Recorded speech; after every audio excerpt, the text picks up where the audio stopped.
नमस्कार, मैं रचना शर्मा। चढ़ती कला टाइम टीवी देख रहे सभी दर्शकों का स्वागत करती हूं। आप देख रहे हैं हिंदी टॉप न्यूज। पश्चिम बंगाल की मुख्यमंत्री ममता बनर्जी ने कहा है कि राज्य सरकार ने चक्रवात यास से निपटने के लिए सभी आवश्यक प्रबंध कर लिए हैं, जो राज्य के 20 जिलों को प्रभावित कर सकता है।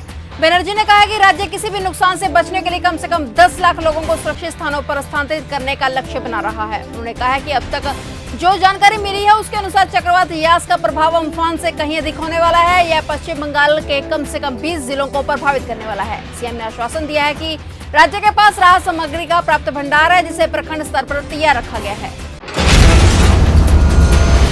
कोरोना वायरस से संक्रमित पश्चिम बंगाल के पूर्व मुख्यमंत्री बुद्धदेव की हालत बिगड़ गई है, जिसके चलते उन्हें अस्पताल में भर्ती कराया गया है। पिछले एक सप्ताह से कोरोना संक्रमित बुद्धदेव भट्टाचार्य की हालत बिगड़ने के बाद उन्हें दक्षिण कोलकाता के निजी अस्पताल वुडलैंड में भर्ती कराने का निर्णय लिया गया।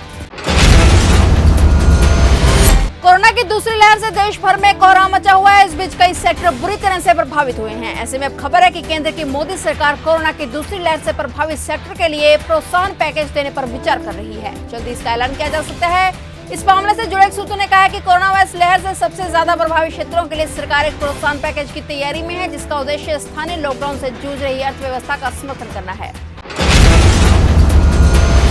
पंजाब में कोरोना के कहर के बीच ब्लैक फंगस का कहर भी बढ़ने लगा है। पंजाब के विभिन्न हिस्सों से ब्लैक फंगस के 111 मामले सामने आ चुके हैं। स्वास्थ्य मंत्री ने बताया कि इनमें से 25 केस सरकारी स्वास्थ्य सहूलतों में सामने आए हैं, जबकि बाकी 86 विभिन्न निजी अस्पतालों से रिपोर्ट किए गए हैं। स्वास्थ्य मंत्री ने बताया कि ये केस मुख्य तौर पर उन मरीजों में पाए गए हैं जो हाल ही में कोविड-19 से ठीक हुए हैं या उनकी इम्यूनिटी कम है।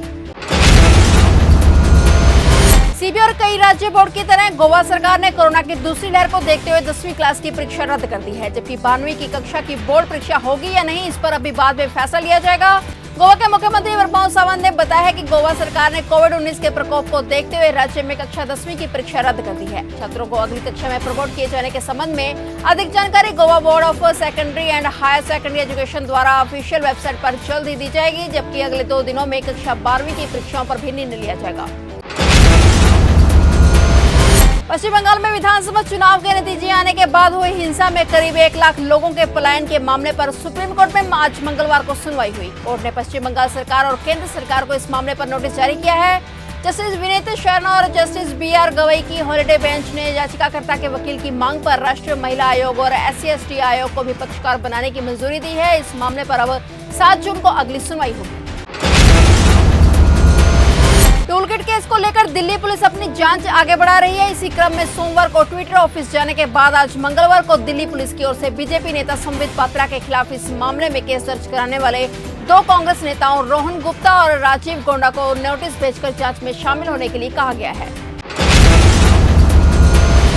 एंटीगुआ और बाराबुडा में रह रहा भगोड़ा हीरा व्यापारी मेहुल चोकसी लापता हो गया है और रविवार से ही पुलिस उसकी तलाश में जुटी हुई है। कैरिबियाई द्वीपीय देश की रॉयल पुलिस फोर्स से इस बयान में जानकारी दी गई है कि वे कुछ रिपोर्ट्स में एंटीगुआ और बारबुडा में स्थानीय स्रोतों और खबरों का हवाला देते हुए दावा किया गया कि चोकसी क्यूबा चला गया है। यह एंटीगुआ से 1700 किलोमीटर उत्तर पश्चिम में स्थित है। एंटीगुआ से क्यूबा के लिए फ्लाइट के लिए 2 घंटे का समय लगता है। बता दें कि क्यूबा उन देशों में शामिल नहीं है जिनकी भारत के साथ प्रत्यर्पण संधि या कोई समझौता है। इसका मतलब है कि चोकसी को वापस देश में लाने की प्रक्रिया को कागजी कार्रवाई और बातचीत के कई और दौर से गुजरना पड़ सकता है।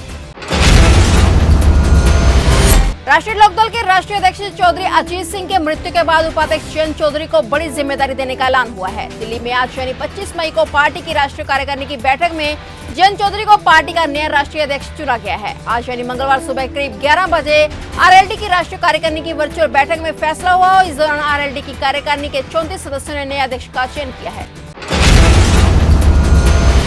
कांग्रेस की युवा इकाई भारतीय युवा कांग्रेस ने कोरोना रोधी टीकाकरण के लिए जरूरी पंजीकरण में गरीबों की मदद के मकसद से एक विशेष अभियान शुरू किया है, जिसके तहत संगठन के कार्यकर्ता शहरी इलाकों की झुग्गी बस्तियों और गांवों में गरीब परिवारों तक पहुंचकर लोगों का पंजीकरण करवा रहे हैं। अलग अलग प्रदेशों में कार्यकर्ताओं की स्थानीय स्तर पर टीमें गठित की गई हैं, जो गरीब परिवारों तक पहुंचकर उनका टीकाकरण के लिए पंजीकरण करवाती हैं। अभी कई राज्यों में टीके की कमी है, इसलिए फिलहाल 45 वर्ष से अधिक उम्र के लोगों के पंजीकरण पर ज्यादा जोर दिया जा रहा है। फिलहाल टॉप न्यूज में इतना ही। तब तक के लिए देखते रहिए चढ़ती कला टाइम टीवी और मुझे दीजिए इजाजत। धन्यवाद।